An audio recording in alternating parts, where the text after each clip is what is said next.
Sa sobrang cute ng lutuan na ito, aakalain nyo nga na parang laruan lang. Kaya tara, samahan nyo ko.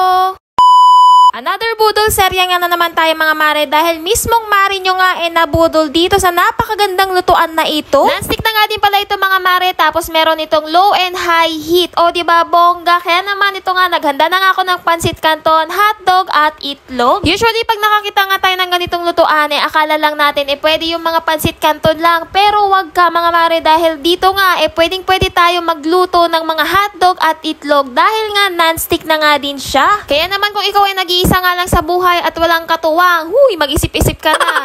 Ang ibig ko nga sabihin, wala kang kasama sa bahay, ganun. Ito nga ang instant noodle hotpot na ito, talaga naman bagay na bagay sa inyo, lalo na yung mga nagdo-dorm dyan. Ayan, bilhin nyo na to, Diyos mio Marimar, nandyan yan sa aking yellow basket. So ito na nga, tingnan nyo mga mare. Nakaluto na nga ako nitong hotdog at yung itlog. O diba bongga, pagkatapos nga niya mga mare, syempre, ito na nga, isusunod ko na nga itong pansit canton. Pero bago nga ang lahat, syempre, pakuluin mo na nga natin ng tubig. Tip ko nga sa inyo mga mare, kung kayo ay magpapakulo ng tubig, ilagay nyo kaagad sa high. Kasi alam nyo ba mga mare na full circle heating yan at talaga namang napakabilis kumulo. Ayan, tingnan nyo, diba? Kabubukas ko nga lang, kumulo agad. No joke mga mare, legit. Napakabilis talagang magpakulo dito ng tubig. Pero kung nakikita nyo naman na nagtatalsika na nga yung tubig dyan, iswitch nyo kaagad sa low. Yan, mabilis lang talaga siya. And ayan na nga mga mare, naluto na. Tapos alam nyo ba mga mare, na hindi ka na nga mahihirapan mag-drain ng tubig kasi nga may 3 butas siya doon sa takip. O diba, bongga talaga. At ito pa nga ang chika, hindi lang to basta lutuan mga mare, pwede mo nga din itong pagkainan. O diba, tipid hugasan ka pa, o saan ka pa. Kaya kung ako sa inyo, nako, hindi na talaga ako magdadalawang isip. Na-click yung yellow basket dyan, ay nako. So ito na nga mga mare, tapos na,